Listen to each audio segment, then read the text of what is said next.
I grew up in a society where marriage was seen as sacred.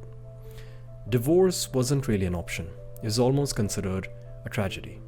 So naturally, the end goal was always clear: find a partner, settle down, and start the next chapter of your life. No one really thought about breakups, financial consequences, or divorce. In India, the divorce rate is among the lowest in the world. It's about 1%. But here's the thing: low divorce rates don't always mean high marital satisfaction. A lot of the times, people stay in marriages because of stigma, family pressure, or social expectation, not necessarily because they're happy. So while growing up the message was clear, marriage is forever, the reality behind it is more complicated than just statistics. When I moved to Canada, my perspective shifted dramatically. Divorce is a very real possibility here. Studies show that 35 to 40% of marriages eventually end in divorce. People often quote 50%, but the more accurate figure is slightly lower. But still, a 35% chance is still high enough to make me reflect differently. Knowing that a marriage might not last makes me think carefully about how to prepare myself financially, emotionally, and even personally before stepping into it. That's why for me, marriage isn't something to rush into, it's something you need to prepare for. And preparation isn't about finding the right person, it's about building the right foundation for yourself first. Because the world we live in is very different to the world our parents grew up in. You know, the cost of living is rising, housing is less affordable, and stable jobs are rare to find. On top of that, AI and automation are reshaping industries in ways we can't fully predict. And that uncertainty in itself makes financial independence even more crucial. Now imagine this: you get married because family or society says it's time. You don't have any savings, you're still figuring out your career, and suddenly you and your partner are juggling rent, bills, and even kids sometimes. Very quickly, every disagreement becomes heavier because it's not just about the relationship, it's about survival. That pressure can turn love into resentment very quickly. On the other hand, imagine walking into marriage once you've built some stability.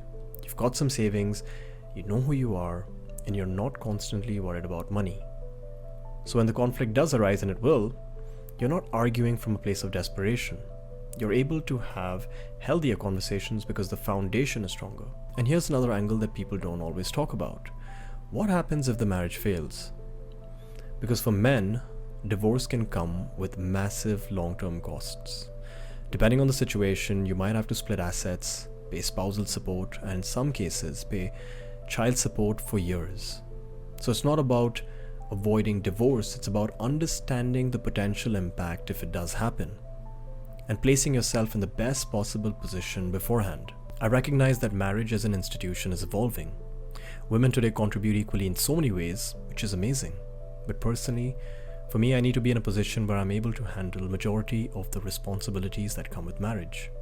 Financially, emotionally, and even mentally. Now, this isn't about being in control, it's about entering into a partnership from a position of stability. If you don't have that financial stability, for example, you often don't have the mental space to grow emotionally. If all of your energy is spent surviving a 9 to 5, paying your bills, and just getting through the day, you don't have the time to reflect, mature, and to focus on your health. I've seen people fall into that trap.